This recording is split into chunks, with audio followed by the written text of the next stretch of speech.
নমস্কার, জয় হিন্দ, জয় ভারত, জয় শ্রীরাম। আজকে আমরা কথা বলবো পিওকে এর ব্যাপারে।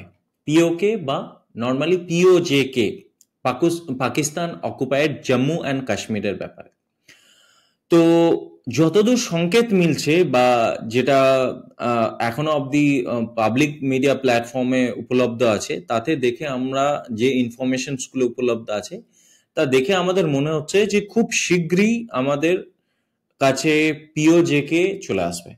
তার অনেক রকম কারণ আছে। আমি কিছু আপনাদের সামনে কিছু প্রস্তুত করতে চাই, কিছু দেখাতে চাই, যেগুলো দেখে আমরা জিনিসটা অ্যানালাইজ করার চেষ্টা করব যে হ্যাঁ, মোটামুটি কতদিনের মধ্যে পিওজেকে বা পিওকে আমাদের কাছে আসবে এবং সেটার কি সংকেত আমরা পাচ্ছি যে হ্যাঁ আসবে বা আসবে কেন বা কি, এই ব্যাপারে আমরা আলোচনা করব।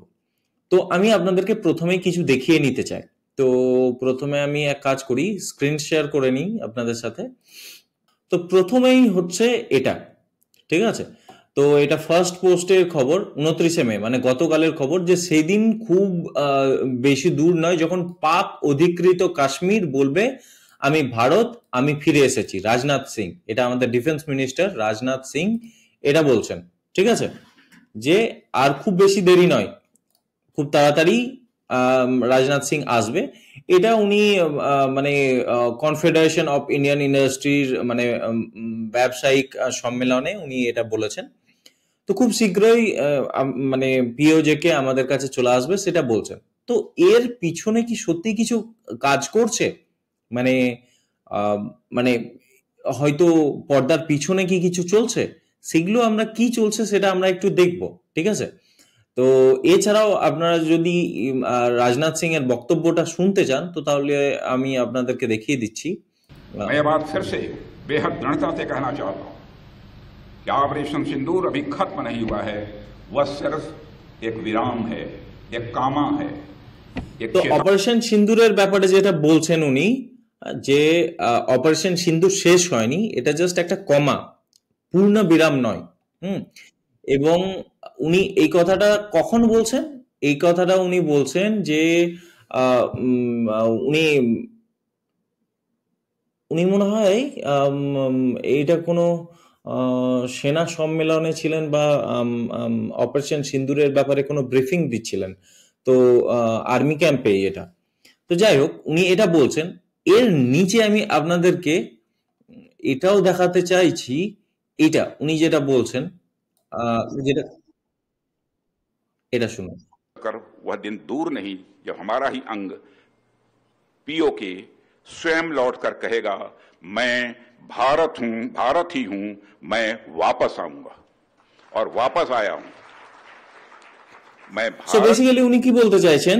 উনি বলতে চাইছেন যে প্রথমে কথাটা বললেন যে অপারেশন সিন্দুর এখনো শেষ হয়নি, এবং এটা আমরা প্রধানমন্ত্রীর মুখ থেকেও বলতে শুনেছি যে অপারেশন সিন্দুর কিন্তু এখনো শেষ হয়নি, অপারেশন সিন্দুর চলছে। অপারেশন সিন্দুরের অনেকগুলো কি বলবো, অনেকগুলো ফ্রন্ট আছে। এমন নয় যে পুরোটাই কাইনেটিক ফ্রন্ট ছিল, যে পাকিস্তানের সঙ্গে সরাসরি সামরিক যুদ্ধ করাটাই ওই লড়াই ছিল। এছাড়াও আমরা যেটা করছি সেটা হচ্ছে অর্থনৈতিক দিক থেকে তাদেরকে দুর্বল করা, ডিপ্লোম্যাটিক দিক থেকে দুর্বল করা, এবং পর্দার পিছনে অনেক কিছু চলছে যেগুলো আমরা দেখতে পাই না।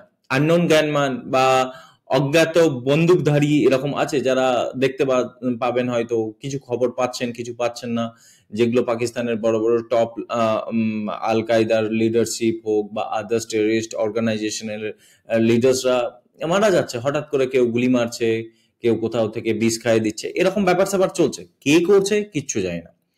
তারপর আর কি কি হচ্ছে, তার এছাড়াও আমাদের একটা ডিফেন্স যে ক্যাপাবিলিটি, আমাদের যে সামরিক শক্তির, তার একটা বড় প্রদর্শন হয়েছে আমাদের এই ইয়েতে, এই অপারেশন সিন্দুরে। তো অপারেশন সিন্দুরের সময় আমরা যে আমাদের সামরিক ক্ষমতাটা দেখিয়েছি, তাতে কি হয়েছে, অনেক দেশ আমাদের যে ইন্ডিজেনাস মানে ভারতের তৈরি যে ব্রহ্মোস বা আদার্স যে ইকুইপমেন্টস আছে সেগুলোকে কিনতে চাইছে। তো আমরা সেগুলোকেও তো লেভারেজ করছি না, এগুলো ডিপ্লোম্যাটিক লেভারেজ বলে। তো সেগুলো করছি। আমাদের সর্বদলীয় যে সর্বদলীয় যে এক কমিটি গঠন করা হয়েছে এবং তারা বিভিন্ন দেশে গিয়ে পাকিস্তানের বা এই আতঙ্কবাদী কার্যকলাপের বিরুদ্ধে বিভিন্ন আমাদের যেসব দেশ আছে যারা আমাদের অ্যালাইজ বা অন্যান্য মাল্টিন্যাশনাল ফোরামে আমাদের সঙ্গে মানে কাজ করে, সেই G20 নেশনস হোক বা G7 নেশনস হোক বা বিভিন্ন দেশ যাদের সঙ্গে আমাদের স্ট্র্যাটেজিক পার্টনারশিপ আছে, সেই সমস্ত দেশে গিয়ে সে আরব কান্ট্রিজ হোক বা আফ্রিকান কান্ট্রিজ হোক, ইউরোপিয়ান কান্ট্রিজ, এমনকি আমেরিকাতে গিয়েও আমাদের যে ডেলিগেশনস আছে তারা গিয়ে পাকিস্তানের যে আতঙ্কবাদী কার্যকলাপ এবং তাদের জন্য আমাদের কি ক্ষতি হচ্ছে সে আমাদের ইন্ডিয়ার যেটা পার্সপেক্টিভ সেটা রাখছে। ঠিক আছে, এটা তো হলো। এছাড়াও আর আমরা কি করছি? এছাড়াও আমরা আরাকান আর্মিকে মদত করছি, আমরা কি করছি যে বালুচিস্তান লিবারেশন আর্মি BLA বা TTP, তাহরিকে তালিবান পাকিস্তান, যেটা পাকিস্তানের মধ্যেই এক জঙ্গি সংগঠন, যারা পাকিস্তানি আর্মি বা পাকিস্তানি এস্টাবলিশমেন্ট আছে তাদেরকে উইক করতে চাইছে, তারা ক্ষমতা নিতে চাইছে। তো আমি জানি না, যে আমি এটা বলছি না, লোকে বলছে হয়তো ভারত তাদেরকে মদত করছে। আফগানিস্তানের কাছে অ্যান্টি ট্যাঙ্ক মিসাইলস চলে আসছে, গাইডেড মিসাইলস চলে আসছে, তারপর এছাড়াও আমরা আরো অনেক কিছু দিচ্ছি, ড্রোন দিচ্ছি, বাট আমি জানি না এটা, কারণ আমি কোনো কিছুকে অফিসিয়ালি তো বলতে পারছি না, কারণ এগুলো কোনো অফিসিয়াল কনফার্মেশন তো আসে না, লোকে বলছে গুজবের মাধ্যমে। এবার আপনি বুঝে যান আমি কি বলতে চাইছি। যাই হোক, মেন কথা হলো এরকম বিভিন্ন ফ্রন্টে অপারেশন সিন্দুর কিন্তু চলছে।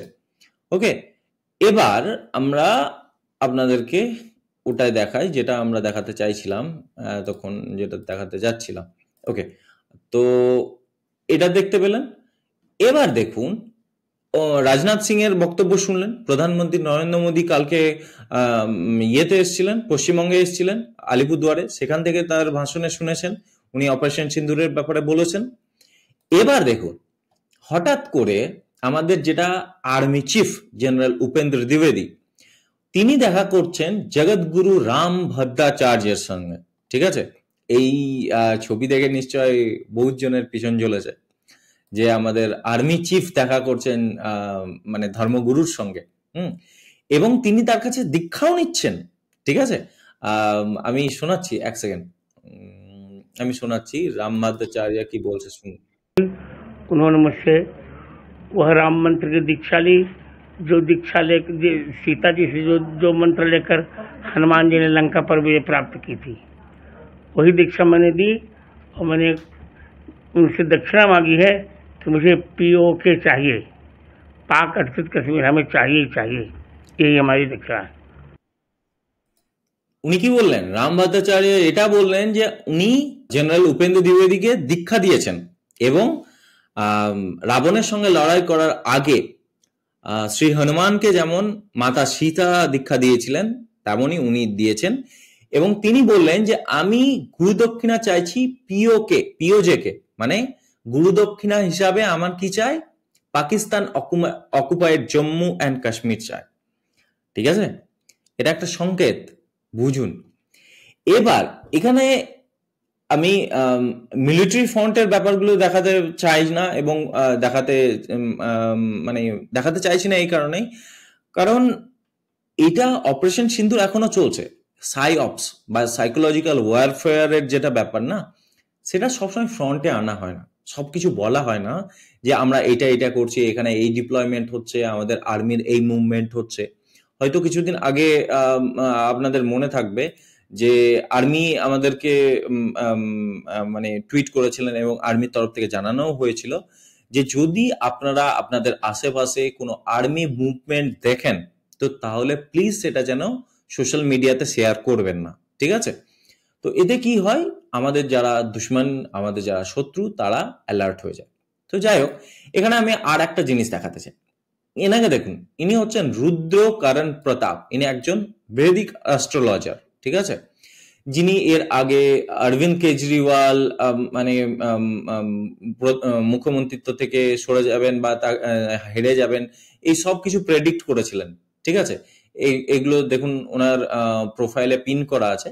তো উনি এগুলো সব করেছিলেন, প্রেডিক্ট করেছিলেন। উনি লিখছেন যে পিওকে কামিং সুন। ওই যে ভিডিওটা আমরা দেখলাম রাজনাথ সিং এর, সেই ভিডিওর উপরেই উনি টুইট করছেন, রিটুইট করছেন যে পিওকে কামিং সুন, পিওকে আসছে। এছাড়াও অ্যাস্ট্রো শর্মিষ্ঠা বলে একজন অ্যাস্ট্রোলজার আছে, ঠিক আছে, ইনিও প্রেডিক্ট করেছিলেন ইয়ের ব্যাপারে, অরবিন্দ কেজরিওয়ালের ব্যাপারে। তারপরে এছাড়াও উনি পবন কল্যাণের ব্যাপারে করেছিলেন, উনি নরেন্দ্র মোদীর ব্যাপারে করেছিলেন, এবং এদের প্রত্যেকটা মানে প্রেডিকশন কিন্তু সাকসেসফুল। এরা কিন্তু যেগুলোই প্রেডিক্ট করেছেন সব কিন্তু ঠিক হয়েছে এখনো অবধি। তো উনি কি লিখছেন দেখুন, আমি যখন বলেছিলাম যে সেপ্টেম্বর অক্টোবরের মধ্যে আমরা পাক অধিকৃত কাশ্মীর পুনরুদ্ধার করতে পারবো, তখন সবাই বলেছিল পাকিস্তানের পক্ষে এত দীর্ঘ সময় ধরে যুদ্ধবিরতি সম্ভব নয়। মানে উনি কিন্তু বলেছেন, উনি ওনার টুইটেও বলেছেন, উনি কিছু জি নিউজে এসেছিলেন, উনি তখনও বলেছেন যে বৈদিক অ্যাস্ট্রোলজি হিসাবে উনি এটাও বলেছেন যে সেপ্টেম্বর অক্টোবরের মাসের মধ্যে আমরা পাক অধিকৃত কাশ্মীরকে পুনরুদ্ধার করব, ঠিক আছে। সো এগুলো একটা সংকেত, বিভিন্ন দিক থেকে সংকেত আসছে যে পাক অধিকৃত কাশ্মীর আমাদের কাছে ফিরে আসবে। আমি আমাদের যেটা কি বলবো, এক কথায় যে আমাদের টপ লিডারশিপ, রাজনাথ সিং যে ডিফেন্স মিনিস্টার, তার বক্তব্য শোনালাম। কালকে প্রধানমন্ত্রীর নিজের বক্তব্য শুনেছেন, উনি কি বলেছেন। সো বেসিক্যালি আমরা আমাদের এই লড়াইয়ের জন্য ফুললি প্রিপেয়ার্ড। আমরা সেটা দেখাতে চাইছি না, কিন্তু প্রিপেয়ার্ড। আমার কাছে কিছু আর্মি মুভমেন্টের মানে নিউজ আছে, যেগুলো কিছু কিছু টুইটার হ্যান্ডেল সেগুলো পোস্ট করে, বাট সেগুলো আমি এই মুহূর্তে দেখাতে চাইছি না, নয়তো জিনিসটা আরো বিশ্বাসযোগ্য হতো। বাট স্টিল ওটাকে বাদ দিয়ে আমরা জিনিসটা দেখাতে চাইছি। আমাদের যে ডিফেন্স মিনিস্টারের বয়ান, প্রধানমন্ত্রীর বয়ান, রামভদ্রাচার্য যখন আমাদের আর্মি চিফের কাছ থেকে গুরুদক্ষিণা হিসাবে পিওকে চাইছেন, আমাদের দেশের টপ বৈদিক অ্যাস্ট্রোলজাররা যখন বলছে সেপ্টেম্বর অক্টোবর মাসের মধ্যে মোটামুটি পিওকে চলে আসবে, তো এটা একটা সংকেত ধরে নিতে পারেন, ঠিক আছে। তো আমার এটা দেখানো ছিল আপনাদেরকে যে কি ব্যাপার স্যাপার চলছে, এবং সেগুলো বিভিন্ন পার্সপেক্টিভ থেকে, শুধুমাত্র সেনার পার্সপেক্টিভ থেকে নয়, বা সৈন্য বলের পার্সপেক্টিভ থেকে নয়, আদার্স পার্সপেক্টিভ থেকেও আমরা দেখাতে চাইছিলাম। তো আজকের ভিডিওতে এতটাই। নতুন ভিডিওতে দেখা হচ্ছে আপনাদের সঙ্গে লাইভ সেশনে। তো ততক্ষণের জন্য জয় হিন্দ, জয় ভারত, জয় শ্রীরাম।